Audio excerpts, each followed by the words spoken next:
उम्मत मुस्लिमा और अक़वाम मुत्तहिदा की तरफ देख रहे हैं और सवाल कर रहे हैं कि और कब तक हम ये जुल्म बर्दाश्त करते रहें, जज्बा आज़ादी के लिए लड़ते रहें और आप मुंह में पत्थर लिए अपने मफादात का तहफ़्फ़ुज़ करते रहें, अपनी तिजारत चमकाते रहें। और कहना चाहती हूँ कि जब निकाह करते वक्त 3 बार कबूल है पूछा जाता है लड़कियों से, तो 3 बार तलाक बोलने से पहले पूछा क्यों नहीं जाता है?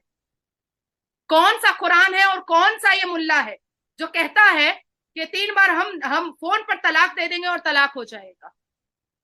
14 मुस्लिम ममालिक ने, 14 मुस्लिम कंट्री ने तलाक को बंद करके रखा।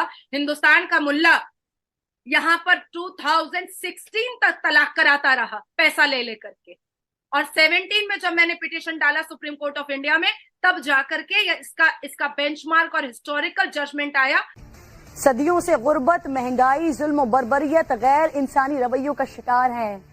क्या आप या मैं ये तसव्वुर कर सकते हैं कि इस रुए जमीन पर ये वो बेबस लोग हैं कि जिसमें जिलबाब वर्ड अरबिक में यूज किया गया है, जहां पर यह बताया गया है कि औरतों को लूज कपड़े मतलब लूज आउटफिट पहनने की जरूरत है। हिजाब, बुर्का, अबाया, इन सारी चीजों का कोई भी जिक्र पूरे कुरान में नहीं है। ये मैंने आपको पूरा कुरान के हवाले से बता दिया है। मुसलमानों के कत्लेआम का आगाज किया और ये खूनी खेल आज तक जारी है। जमाना जदीद हो रहा है नाज़रीन, तो समझ रहे हो समझ रहे हो ना?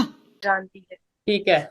मैम, सबसे पहले तो मुझे ये बताएं, uniform civil code in India, ये बड़ी आजकल खबर चर्चा में है कि मुसलमानों को शायद इसके लिए थोड़ा सा परेशानी का सामना करना पड़ेगा, क्योंकि हाँ, अगर इस्लाम की बात करें तो वहां पे कवानीन कुछ और दिखते हैं, लेकिन दूसरी अगर चीजों की बात करें कवानीन और हैं। क्या ऐसा पॉसिबल है कि इंडिया में 1 नेशन 1 एक्ट यानी कि यूनिफॉर्म सिविल कोड जो है वो अप्लाई किया जा सकता है?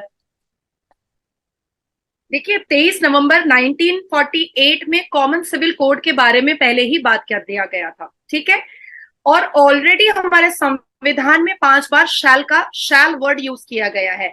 हमारे आर्टिकल 44 ने पहले ही ये बात कह दी थी। तो कॉमन लॉ, जो कॉमन सिविल कोड जो है, ये पहले ही क्लियर कर दिया गया था। Uniform civil code is a proposal in India to formulate and implement personal laws.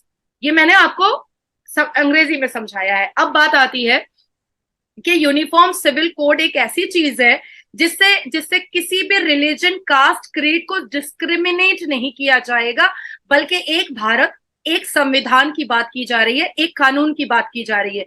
Hindu अपने मंदिर में जाएंगे, मुसलमान अपने मस्जिद में जाएंगे, क्रिश्चियन अपने चर्च में जाएंगे, पंजाबी अपने गुरुद्वारा में जाएंगे। किसी भी कास्ट, क्रीड को किसी भी तरीके से कोई भी तकलीफ नहीं दी जाएगी।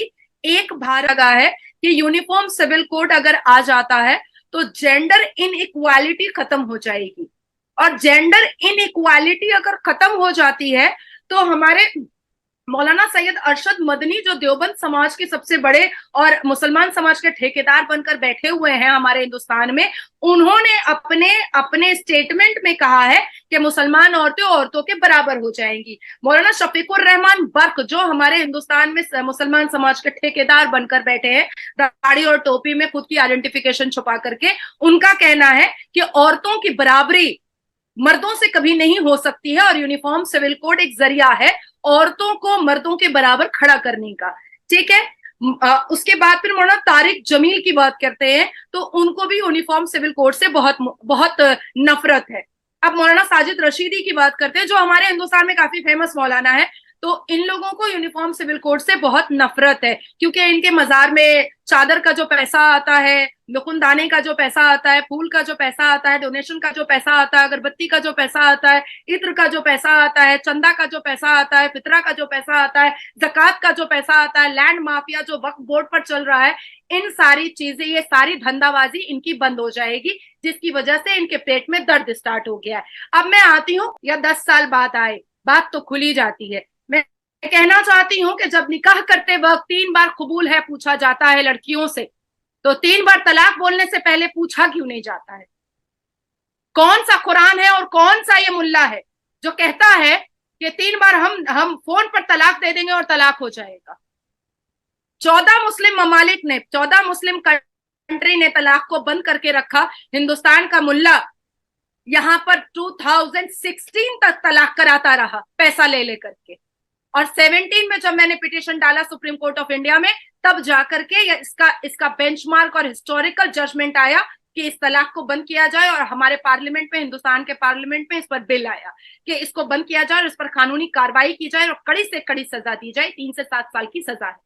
तो ये कौन सा मुल्ला है, और ये यूनिफॉर्म सिविल कोड से इतना कौन सा डर है? कुरान तो कहता है जेंडर इक्वालिटी के बारे में, कुरान तो कहता है एजुकेशन के बारे में, कुरान तो हमें नहीं कह रहा है कि हमको बुरके में छुप जाना है, कुरान तो नहीं कह रहा है कि हम औरतों को सक्सेसफुल नहीं होना चाहिए, कुरान तो हमें सारी चीज की इजाजत दे रहा है। तो हम अब ठान चुके हैं इस हिंदुस्तान में कि एक हिंदुस्तान होगा, एक संविधान होगा, एक भूमि होगी, एक राष्ट्र होगा और एक भारत माता होगी, और मुसलमानों को डिप्राइव करके रखे हुए, वो भी मैं आपको एग्जाम्पल दे दूं। हलाला, सूरह अल बकर वर्सेस 2.230 में ये साफ लफ्जों में लिखा हुआ है, हलाला इज अ सिन। कुरान कहता है इकरा, पर हमारे मौलाना कहते हैं मत पढ़ो, लड़कियां मत पढ़ो, और लड़के ऐसे भी पढ़ने में कोई दिलचस्पी रखते नहीं है। मुसलमान लड़के, मुसलमान लड़कों को फ्यूचर करियर, इंजीनियर, डॉक्टर बनना, साइंटिस्ट बनना, इन सब चीजों में, पायलट बनना, इन सब चीजों में कोई दिलचस्पी होती नहीं है। कुरान कहता है जेंडर इक्वालिटी के बारे में सूरह अन-निसा में, पर मुल्ला कहता है, मौलवी कहता है कि जेंडर इक्वालिटी नहीं होने देंगे, हम मुसलमान औरतों को अपने बराबर में आकर खड़ा नहीं होने देंगे, जबकि कुरान कहता है सूरह अल-निसा में कि जेंडर इक्वालिटी। अब आते हैं सूरह अल-अहज़ाब में चैप्टर 33 वर्सेस 59 में, जिसमें जिल्बाब वर्ड अरबिक में यूज किया गया है, जहां पर यह बताया गया है कि औरतों को लूज कपड़े, मतलब लूज आउटफिट पहनने की जरूरत है।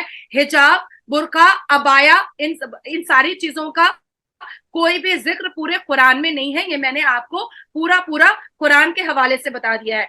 अबू मरतहद जो मैसेंजर थे खुदा के, और जो प्रॉफिट मोहम्मद के पास जाया करते थे और बहुत सारे प्रॉफिट्स के पास जाया करते थे, उन्होंने कहा है कि मजार पर बैठना या मजार की वर्शिप करना या मजार पर सजदे मारना या माथा को फोड़ देना मजार पर, ये जो है ये कुरान के हिसाब से सिन है, पाप है। पर हमारे मुल्ला जो है हिंदुस्तान के, वो नहीं चाहते हैं कि मजार में ताला लगे, चाहे अजमेर शरीफ में जितने भी बलात्कार हो जाए और अजमेर 92 का किस्सा कितना ही सुप्रीम कोर्ट में खुल जाए कि वहां कितनी अश्लीलता होती है, वो ये लोग नहीं सामने लाना चाहते हैं।